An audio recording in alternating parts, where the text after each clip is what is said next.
Baik, kita lanjutkan pembahasan kita tentang haji. Kemarin kita membahas tata cara, ya, tata cara atau urut-urutan haji. Apa saja yang dilakukan, mulai dari ihram, kemudian ihram pada tanggal 8, ya, berniat pada tanggal 8 Zulhijjah. Kemudian setelah berniat ihram dari hotel masing-masing, apa yang dilakukan? Menuju ke Mina untuk menginap bermalam di Mina pada tanggal 8 Zulhijjah. Setelah itu tanggal 9-nya menuju ke Arafah untuk wukuf, ya, tanggal 9 Zulhijjah itu ya. Nah, tanggal 9 Zulhijjah malamnya, ya, malamnya mulai maghrib itu bergerak menuju mana? Pindah tempat lagi menuju ke Musdalifah. Di Musdalifah ngapain? Istirahat. Ya, di Musdalifah itu kegiatannya istirahat dan mencari batu-batu kecil. Ya.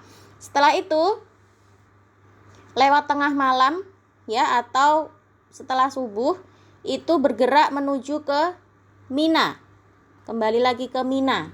Untuk ngapain? Melempar jumroh. Berarti pada tanggal 10 Zulhijjah, ya, pada hari raya Idul Adha. Pada tanggal 10 Zulhijjah orang-orang Islam semuanya merayakan Idul Adha. Yang sedang berhaji melempar jumroh Aqobah, ya, melempar jumroh Aqobah. Setelah itu apa? Setelah melempar jumroh Aqobah apa? Mencukur rambut atau tahalul yang pertama, ya. Dicukurnya sedikit aja, jangan digundul. Kalau laki-laki, ya, sedikit aja, karena nanti masih ada tahalul yang kedua. Nah, setelah melakukan tahalul ini maka sudah boleh pakai pakaian biasa, bukan pakai baju ihram lagi. Sudah boleh pakai parfum, sudah boleh memotong rambut, sudah boleh menggunting kuku dan sebagainya. Nah, kita lanjutkan. Sekarang apa yang dilakukan setelah tahalul yang pertama? Menyembelih kambing pada tanggal 10 Zulhijjah atau sesudahnya, ya, pada hari tasyrik 11, 12 dan 13 Zulhijjah, ya. Sama yang di Indonesia juga gitu, yang di negara-negara lain umat Islam seluruh dunia yang lain juga pada tanggal 10, 11, 12 dan 13 Zulhijjah ini umat Islam disunahkan untuk berkurban atau menyembelih kambing, ya. Tanggal berapa mulainya? Tanggal 10, tanggal 11, 12 dan 13 Zulhijjah, ya. Jadi 4 hari. Dilarang menyembelih kambing sebelum tanggal 10 Zulhijjah. Karena apa? Karena masih ihram, ya kan? Karena masih pakai pakaian ihram. Mulai dari tanggal 8, 9, 10 itu kan masih pakai baju ihram. Jadi nggak boleh membunuh binatang, nggak boleh menyembelih kambing, ya. Nah, barang siapa yang menyembelih sebelum tanggal 10, maka sembelihannya tidak sah. Bahkan dia harus membayar dam, ya, harus menggantinya atau berpuasa 3 hari pada hari-hari tasyrik dan 7 hari di Indonesia. Kalau dia tidak bisa membayar dam dengan menyembelih seekor kambing, maka dia harus berpuasa 3 hari di tanah suci, 7 hari di tanah air atau di tempat dia tinggal, ya, di Jepang misalnya, 10 hari puasanya. Tuh. Bagi petugas pembeli dan penyembelih kambing yang biasanya dijabat oleh ketua kloter atau pembimbing, maka dinasihatkan agar takut kepada Allah. Jangan sampai menyembelih hadiyu atau kambingnya sebelum tanggal 10 Zulhijjah. Jika melakukan itu, maka telah berdosa karena membuat ibadah orang menjadi kurang pahalanya, ya. Jika panitia haji tadi itu mengambil keuntungan dari kambing yang disembelih sebelum tanggal 10 Zulhijjah, maka dia telah memakan harta orang dengan cara yang haram. Bertakwalah kepada Allah dan takutlah kalian pada hari di mana nanti akan diadili di padang mahsyar. Ya, jadi menyembelih kurban itu tanggal 10 ya mulainya ya. Tanggal 10, 11, 12 dan 13. Sebelum hari-hari itu maka tidak sah sembelihannya tadi itu dan harus membayar denda. Nah, menyembelih hewan kurban bagi jamaah haji itu tidak wajib. Yang wajib hari itu adalah menyembelih kambing yang memang wajib dilakukan oleh haji tamattu atau kiron. Jadi, ya, jamaah haji yang melakukan haji tamattu atau haji kiron, masih ingat nggak haji tamattu itu apa? Haji tamattu itu haji yang dilakukan setelah umroh, ya, misalnya orang-orang Indonesia, orang-orang dari negara-negara yang jauh, ya. Nah, biasanya mereka datang ke Mekah itu jauh-jauh hari sebelum hari haji, sebelum tanggal 8 Dzulhijjah. Maka yang dilakukan di tanah suci adalah umroh dulu, melakukan umroh dulu. Nah, ini yang dinamakan dengan haji tamattu. Jadi apa? Dia harus membayar dam dengan cara menyembelih kambing. Nah, disembelih kambingnya itu pada tanggal 10 tadi itu. Mulai dari tanggal 10, 11, 12 dan 13 Dzulhijjah. Ini ya, bagi orang-orang yang melakukan haji tamattu dan haji kiron.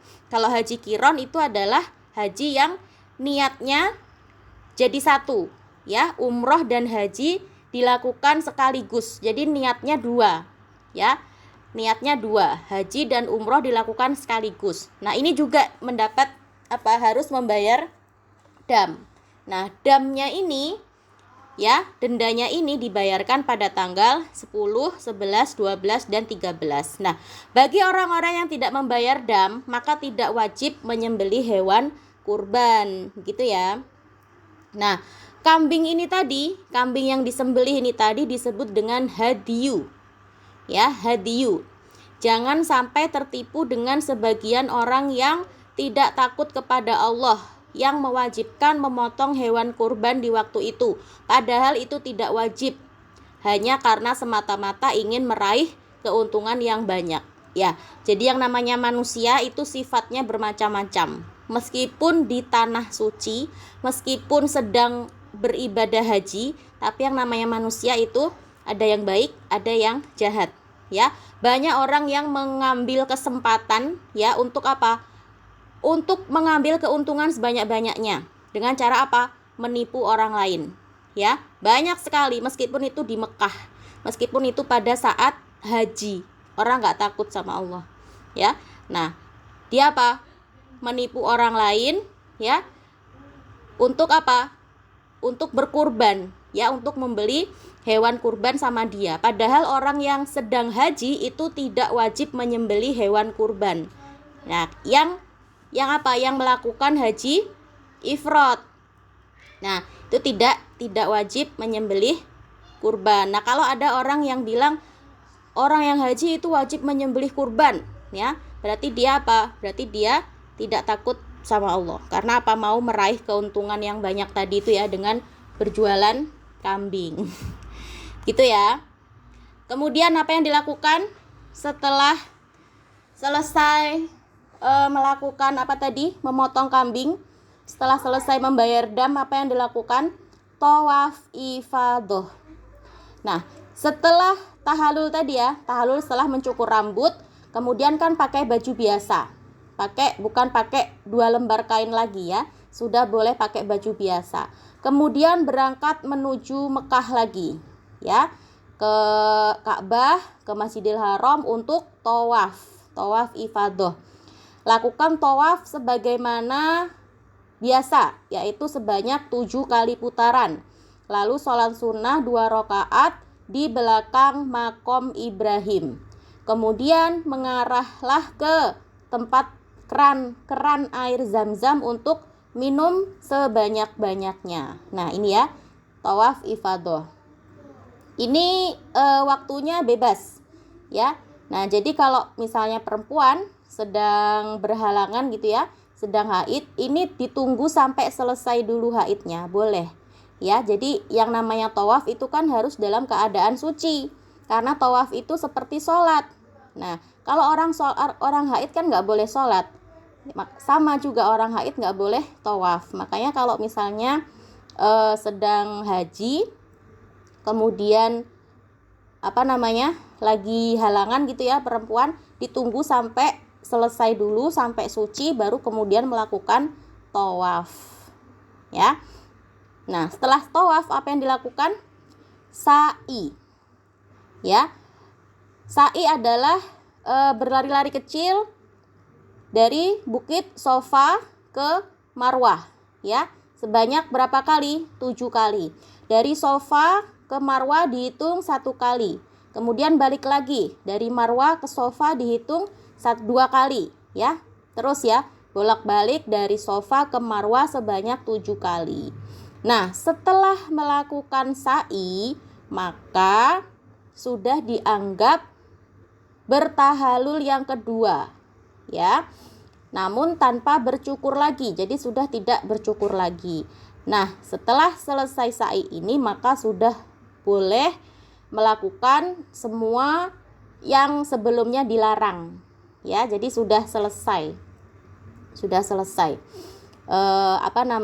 Larangan-larangan dalam ibadah haji itu sudah selesai.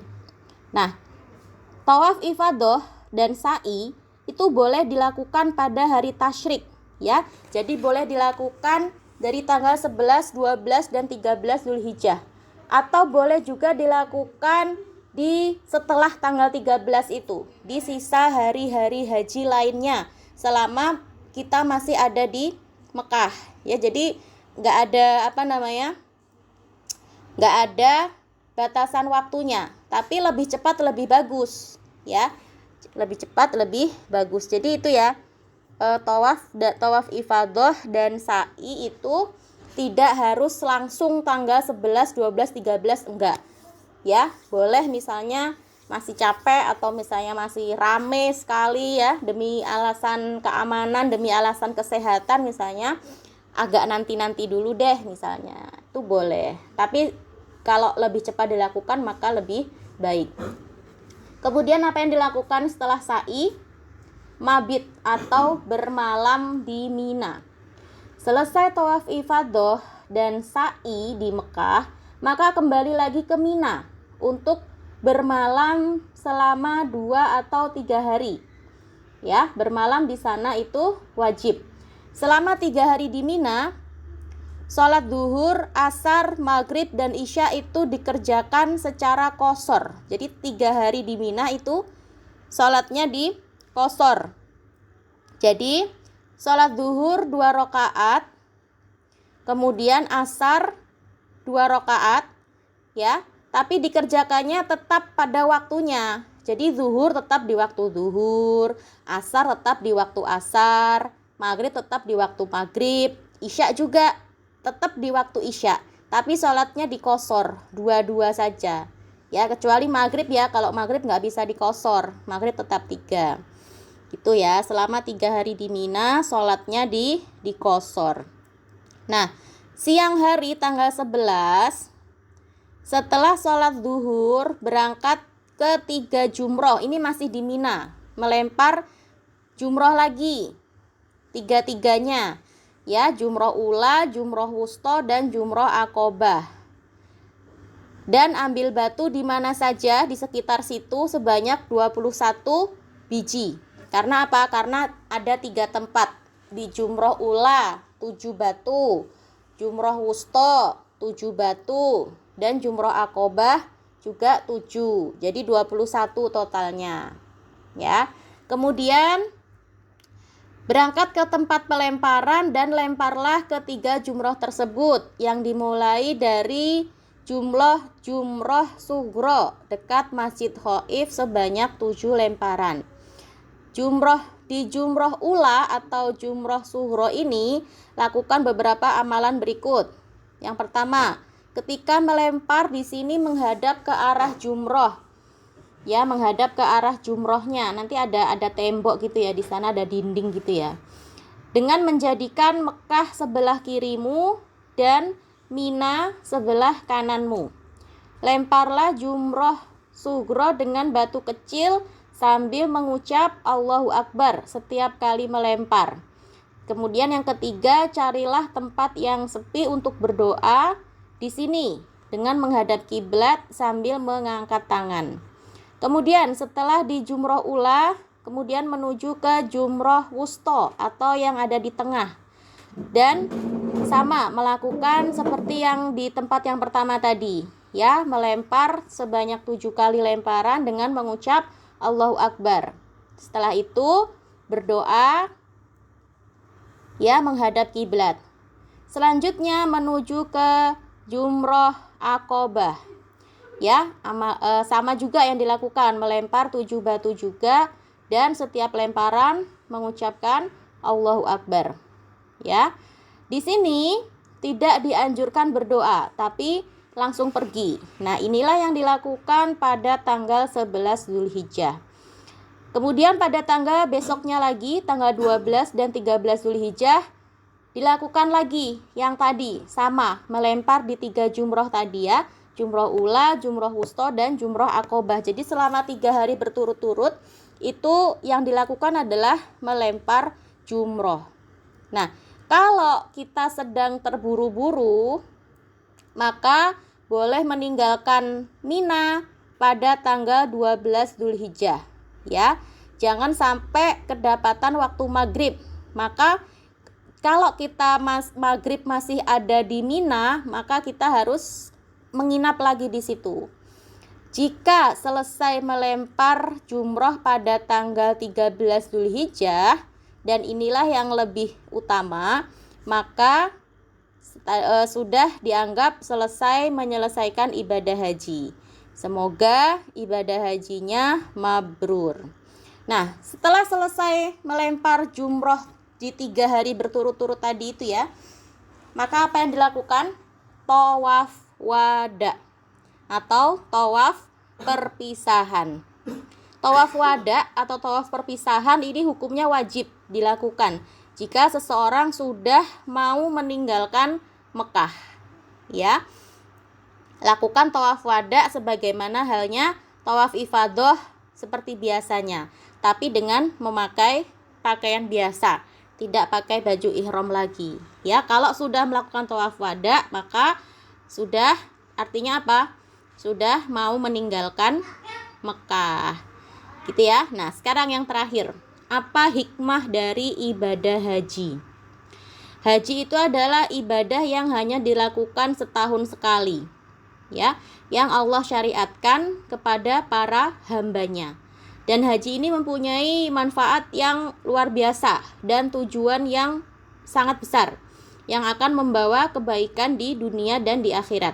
Di antara hikmah ibadah haji adalah mengikhlaskan seluruh ibadah, ya. Karena yang namanya haji itu harus ikhlas, ya. Kita sudah mengeluarkan biaya yang besar, ya kan? Haji itu kan biayanya mahal, ya. Menunggu dengan waktu yang sangat lama karena harus antri, ya. Mau haji itu kan antri dulu.